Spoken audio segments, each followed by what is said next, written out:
संभल में loud speaker पर पाबंदी के बाद रमजान में सहरी और रोजा अफ्तार के लिए अनोखी तस्वीरें सामने आ रही हैं। मुस्लिम इलाकों में ढपली बजाकर रोजेदारों को सहरी के लिए सूचना दी जा रही है। कुरान के आयतों को गाते हुए ढपली बजाकर गली मोहल्लों में रोजेदारों को सहरी के लिए जगाया जा रहा है। खास बात यह है कि सहरी और रोजा अफ्तार के वक्त की जानकारी के लिए तमाम हाईटेक साधन ऐप मौजूद होने के बाद भी ढपली का सहारा लिया जा रहा है, जो कि इलाके में चर्चा का विषय बना हुआ है।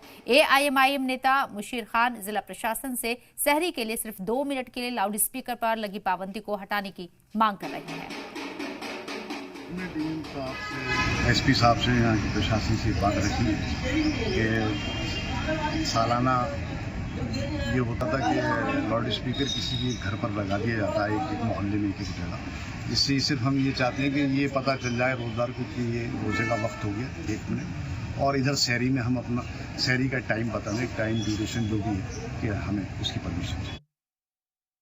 शासन की गाइडलाइन होगी उसके मुताबिक अवगत करा दिया जाएगा। तो लिहाजा जो शासन की गाइडलाइन है, सुप्रीम कोर्ट का और न्यायालय का जो आदेश है, उसी के मुताबिक जो उसकी कानूनी प्रतिक्रिया है उसके मुताबिक लाउड स्पीकर बजेंगे, उसके अलावा उससे ज्यादा नहीं बजेंगे। लिहाजा ऐसा कि जो शासन की गाइडलाइन है